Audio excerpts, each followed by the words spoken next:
Dan, Turkey.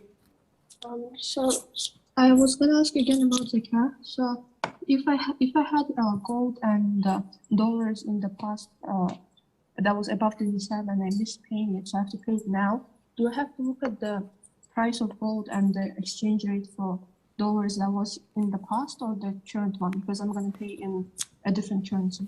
So the question is, I had zakat I should have paid on my gold or on a particular set of currency that I had 10 years ago, and I didn't. Now I would like to pay the zakat. Should I calculate the value of today? So if I had 100 grams 10 years ago, it costed me probably X amount of money. Today, it's double that.